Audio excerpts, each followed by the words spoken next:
အမျိုးသမီးဟာပုစုံထုတ်ကြီးကိုအရသာခံစားနေတော့အစေခံမတွေသူ့နောက်ွယ်မှာအတင်းတုံနေတာကိုကြားသွားပါတယ်။သူကအေးဆေးပဲအတင်းပြောတဲ့သူတွေဟာချော်လဲပြီးသွားတွေအကုန်ကျွတ်ထွက်သွားတတ်တယ်လို့သတိပေးလိုက်တယ်။နောက်တစ်စက္ကန့်မှတင်အစေခံမရဲ့ခေါင်းပေါ်မှာတိမ်မီကြီးတစ်ခုဖြစ်တည်လာပြီးကျမ်းပြင်ပေါ်လဲကျကသွားတွေအကုန်ကျွတ်ထွက်သွားပါလေရော။အစေခံမကဒါဟာအမျိုးသမီးရဲ့ချိန်စာတဲ့နဲ့ပါဆက်ကြောင့်လို့အပြစ်တင်တော့အမျိုးသမီးကလည်းဟုတ်ပါတယ်ဆိုပြီးဂုံယူစွာဝန်ခံလိုက်တယ်။တကယ်တော့ဒီအမျိုးသမီးဟာလောက်ကျန်တက်ဖြတ်ရေးအဖွဲ့တစ်ခုရဲ့ခေါင်းဆောင်ဟောင်းပါ။ကံကြမ္မာလက်စားမှုကြောင့်အချစ်ဝတ္ထုပုတ်တစ်ခုရဲ့ကကုမ္ပဏီဥက္ကဋ္ဌရဲ့ကပ်ဖားစနီးဒီနေရာကိုရောက်လာခဲ့တာပါ။ဒီနေရာမှာရတဲ့တစ်ခုတည်းသောအားသာချက်ကတော့သူ့ကိုရန်စေရတဲ့သူတိုင်းကိုအပြစ်ပေးနိုင်တဲ့ချိန်စာတင်ပါဆက်စွမ်းအားပါပဲ။အိမ်တော်ထင်းကြီးကပြေးလာပြီးအမျိုးသမီးဟာရက်ဆက်တဲ့ဥက္ကဋ္ဌရဲ့မတော်တဆမှုကလည်းသူ့ကြောင့်ဖြစ်တာပါလို့ဆွဆွဲတယ်။အိမ်တော်ထင်းကသူ့ကိုအကွက်စင်နေမှန်းသိတော့အမျိုးသမီးကတကက်တရားခံကနေမဲလို့အေးဆက်ဆက်ကြေညာလိုက်တယ်။အိမ်တော်ထင်းလည်းပြာရခတ်သွားပြီးတစ္ဆာရှိကြောင်းချိန်ရွယ်ပြောဆိုတော့မိုးကြိုးပစ်ချခံလိုက်ရလို့မိသွေးကဲလို့ကျွမ်းလောင်သွားပါတော့တယ်။အိမ်တော်ထင်းရဲ့တမိဖြစ်သူကကဲဖို့ပြေးလာတော့အမျိုးသမီးကနေမာတက်လိုက်လိမ့်မယ်လို့ပြင်းရီပြင်းတွေတတိပေးလိုက်သေးတယ်။တမိဖြစ်သူကအမေကိုထိလိုက်တာနဲ့ချက်ချင်းတက်လိုက်ပြီးဝိညာဉ်လွင့်မတက်လွင့်စင်သွားတယ်။အဲ့ဒီနောက်အမျိုးသမီးကအချောလဥက္ကဋ္ဌကြီးကိုသူ့ရဲ့ကိုယ်ပိုင်အိမ်မက်လေးလိုငေးမောကြည့်နေလိုက်တယ်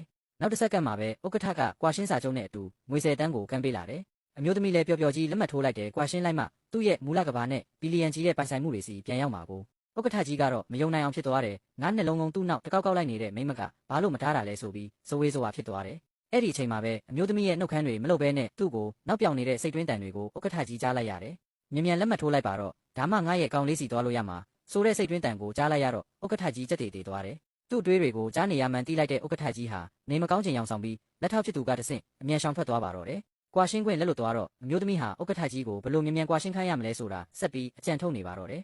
။အမျိုးသမီးဟာမျက်လုံးထဲမှာမတင်ကားစရာအရေးရောင်တွေနဲ့အခန်းထဲဝင်လာပြီးစူးရမယ့်အလွမ်းဆက်ကားအတွက်ပြင်ဆင်နေတယ်လို့မျက်စိခတ်လိုက်ပါတယ်။စက္ကန့်ပိုင်းကြာမှပဲကဘာကြီးကသူ့ကိုမတရားလုပ်ထားတယ်လို့မျိုးငိုယိုပြီးဥက္ကဋ္ဌကြီးရဲ့ကတင်ပေးကိုပြေးသွားပါတော့တယ်။မျက်တောင်တွေကိုအကုံခတ်ပြီးမျက်ရည်တူးတွေကိုအခန်းထဲလွှင့်ပစ်လိုက်တယ်လို့မျိုးလောက်ကဥက္ကဋ္ဌကြီးကိုဟန်ဆောင်စိုးရိမ်ပြနေတယ်။ဥက္ကဋ္ဌကြီးကတော့စက္ကပ်ပွဲကိုကြည့်နေတဲ့ဖုံးတော်ကြီးတစ်ပါးလိုအေးအေးဆေးဆေးပဲစိုက်ကြည့်နေတာပေါ့။ပြီးတော့စံပြုတ်ပကံကိုယူပြီးနာရီပေါင်းများစွာပင်ပန်းပန်းချက်ထားရတာပါလို့ဗဇက်ကပြောပေမဲ့တကယ်တမ်းကရာဇဝတ်မှုတစ်ခုလိုအရသာဆိုးရွားနေတာပါ။အဆိုးရွားဆုံးဆိုင်ကနေဝယ်လာတာဖြစ်ပြီးစားတဝက်လောက်ထည့်ထားတယ်ဆိုတဲ့သူမရဲ့စိတ်တွင်းအတန်ကိုကြားလိုက်ရချိန်မှာတော့ဥက္ကဋ္ဌကြီးကြက်တည်တည်သွားတယ်။သူကျွေးမဲ့ဇုံးကိုဇီဝလက်နက်တစ်ခုလိုသဘောထားပြီးရှောင်တိန်လိုက်ရတယ်။အမျိုးသမီးကလက်ကောက်ဝတ်ကိုဒရမာဆန်ဆန်လှည့်လိုက်ချိန်မှာပဲတကားဝစီကနေလောင်ပြောင်တဲ့အတန်တစ်ခုထွက်လာတယ်။ဥက္ကဋ္ဌကြီးရဲ့လုတ်ခေါ်ကင်ဖက်ညီမလေးဟာစိန်ခံကြောညအတွက်လူရွေးပွဲလာတဲ့ထောင်းတကောင်လိုဝင်လာတယ်။အမျိုးသမီးကသူ့ကိုအကဲခတ်လိုက်ပြီးဟန်ဆောင်ထားတဲ့ကြက်တည်ရှိမှုတွေအောက်ကအစိတ်တောက်တွေကိုစိတ်ထဲကနေခွာချကြည့်လိုက်တယ်။တိတ်ဆိတ်တဲ့စော်ကားမှုစိတ်တွင်းအတန်တွေကိုကြားနေရတဲ့ဥက္ကဋ္ဌကြီးခမညာတည်ငြိမ်မှုကိုတောင်ဆုံးရှုံးလူနီးပါးဖြစ်သွားတယ်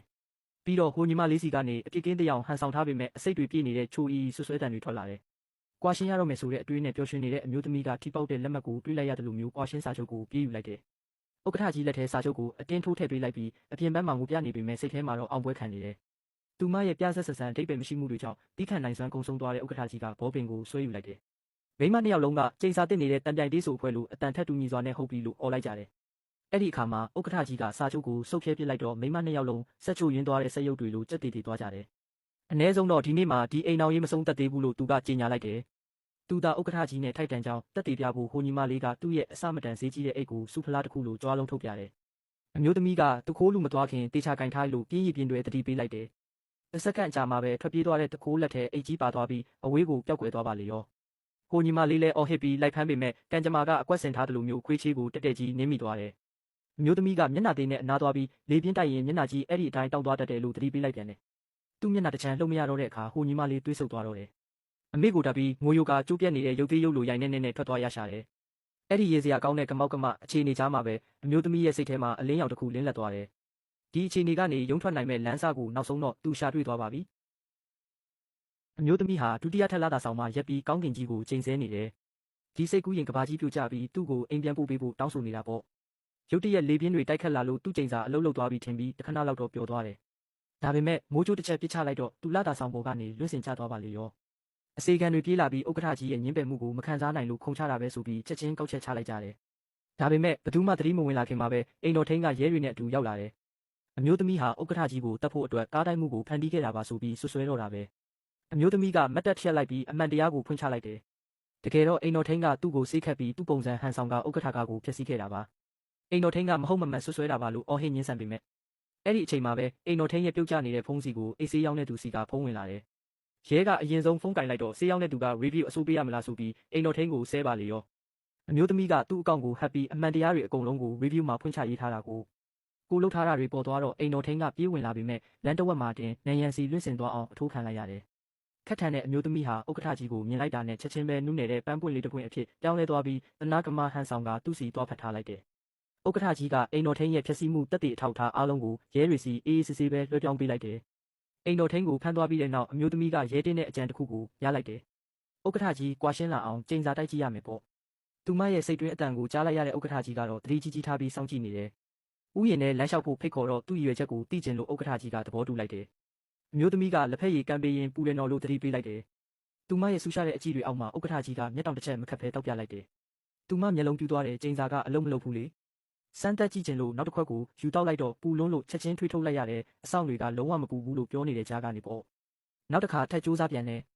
ဥက္ကဋ္ဌကြီးရဲ့ကျမ်းမာရေးကိုစိုးရိမ်ဟန်ဆောင်ပြီးဥယျာဉ်ထဲမှာမွေတွေရှိနေလားလို့မေးလိုက်တယ်ဒါဟာနောက်ထပ်ကျိန်စာတစ်ခုမှဥက္ကဋ္ဌကြီးချက်ချင်းသိလိုက်တယ်ခံမှန်းထားတဲ့အတိုင်းပဲခြုံပုတ်ထဲကနေမွေတကောင်ထွက်လာပြီးအမျိုးသမီးကိုပဲပြန်ကြိုက်ပါလေရောအမျိုးသမီးကမွေကိုဖမ်းပြီးအထုံးလေးထုံးလိုက်တယ်ပြီးမှတထေးသမီးဟန်ဆောင်ထားတာကိုတတိယသွားပြီးဒရမာဆဆန်မေးလဲချင်အောင်ဆောင်လိုက်တယ်တဲသွားတာကိုကြည်ရင်းနဲ့သူ့မှာထင်ထားတာထက်လျှို့ဝှက်ချက်တွေအများကြီးရှိနေတာကိုဥက္ကဋ္ဌကြီးသဘောပေါက်သွားတယ်တစ်ချိန်တည်းမှာပဲဥက္ကဋ္ဌကြီးကိုရည်ရွယ်တဲ့ကျိန်စာတိုင်းကသူ့စီပဲနောက်ပြန်လှည့်လာတယ်ဆိုတာကိုအမျိုးသမီးနားလည်သွားတယ်သူ့ရဲ့အတုံးမကျတဲ့စွမ်းအားအတွက်စိတ်ပြက်နေတော့ပြန်ပေးဆွဲခံရတယ်ဆိုတဲ့ဖုံးဝင်လာတယ်သူ့ရဲ့အတုံးမကျတဲ့မိထွေးပါအကိုပြန်ပေးဆွဲခံရတာပါမူလဇလန်းထဲမှာဒီကောင်လေးကမတန်ဆွမ်းဖြစ်သွားမှာကိုသိနေတော့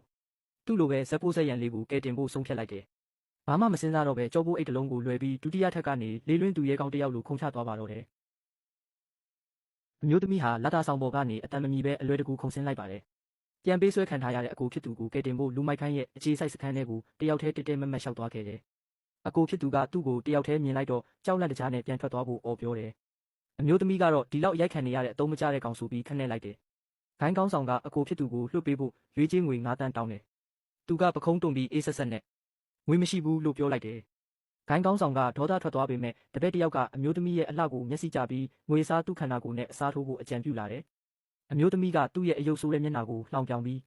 းခေါင်းပေါ်မီးဆိုင်ပြုတ်ကြမယ်နော်သတိထားလို့သတိပေးလိုက်တယ်တပည့်ဖြစ်သူကဒေါသတကြီးနဲ့လက်ညှိုးထိုးပြမလို့လှုပ်တုံးမှာပဲမီးဆိုင်ကပြုတ်ကျလာပြီးသူ့ခေါင်းကိုတက်တက်ကြီးမှန်ပါလေရောဂိုင်းကောင်းဆောင်ကဒီအကြံကိုပိုသဘောကျသွားပြီးနှာဘူးယုံနဲ့ပြုံးစီစီလုပ်နေတယ်အမျိုးသမီးကလည်းမျက်လုံးထဲမှာကလိန်ကချစ်အကြံတွေနဲ့ပြုံးပြပြီးသဘောတူလိုက်တယ်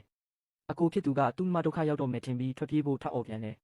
ဒါပေမဲ့လူမိုက်တယောက်ကအကိုဖြစ်သူရဲ့ပါဇက်ထဲကိုညစ်ပတ်နေတဲ့ခြေအိတ်တစ်ဖက်ထိုးထည့်ပြီးပါဇက်ပိတ်လိုက်တယ်အခန်းတစ်ခုထဲရောက်သွားတော့အမျိုးသမီးကပြုံးစားနဲ့ကြည်ကြဲလေးအော်နော်ပိုးအော်နိုင်လေးပိုသဘောကျလေးပဲလို့ဂိုင်းကောင်းဆောင်ကိုသတိပေးလိုက်တယ်ဂိုင်းကောင်းဆောင်ကြောင်တောင်ဖြစ်နေတော့မှပဲသူ့ရဲ့ဝါဝါဖိုင်ဖိုင်ပါပြင်ကိုဖျန်းခနဲနေအောင်ရိုက်ချလိုက်တယ်ရိုက်တန်ကြီးကစင်ကြက်တစ်ခုလုံးပဲတင်ထက်သွားပြီးအပြင်ကတပည့်တွေကသဘောကျပြီးနားထောင်နေကြတယ်တချို့ဆိုတကားဝါကနေတောင်ချောင်းကြည့်ကြသေးတယ်အဲ့ဒီအချိန်မှာပဲမိုးချိုးပစ်ချလိုက်တယ်လို့မျိုးဂိုင်းကောင်းဆောင်ကတကားကိုဖြတ်ပြီးလွင့်စင်ထွက်လာကတကားအောက်မှာတပည့်တချို့ပါပြီးမိသွားတယ်အမျိုးသမီးကတော့ဘရင်မတပါလို့မမမက်ရက်ပြီးသူဖန်တီးထားတဲ့ကမောက်ကမအခြေအနေကိုကြည့်ကပြုံးနေလေရဲ့နောက်တစ်စက္ကန့်မှာပဲလူမိုက်တွေကအကိုဖြစ်သူကိုဓာတ်နဲ့ထောက်ပြီးခမ်းမထဲပြေးဝင်လာကြတယ်အမျိုးသမီးကလက်ကောက်ဝတ်ကိုဆန့်ထုတ်လိုက်ပြီးအရက်ပလင်းတစ်လုံးကိုဆွဲယူကဓာတ်ကင်ထားတဲ့လူမိုက်ရဲ့ခေါင်းကိုတဲခွဲလိုက်တယ်ပြီးတော့ခမ်းမိုက်မိုက်လက်ရမ်းပြပြီးအားလုံးကိုဝင်လာခဲ့ဖို့စိန်ခေါ်လိုက်တယ်စစ်တီတော်တယောက်လိုတိုက်ခိုက်ပြီးလူမိုက်တွေကိုတယောက်ပြီးတယောက်အလဲထိုးပစ်လိုက်တယ်ပြီးတော့ငါ့ကိုသွေးပူလေးချင်ကန်လုပ်ပေးဖို့တောင်အဆင်မမီဘူးဆိုပြီးလှောင်လိုက်သေးတယ်အကိုဖြစ်သူနဲ့သူ့တငယ်ချင်းတွေကတော့လူမိုက်တွေကိုအလွယ်တကူနှိမ်နှင်းသွားတာကိုကြည့်ပြီးမြင်တက်နေကြတယ်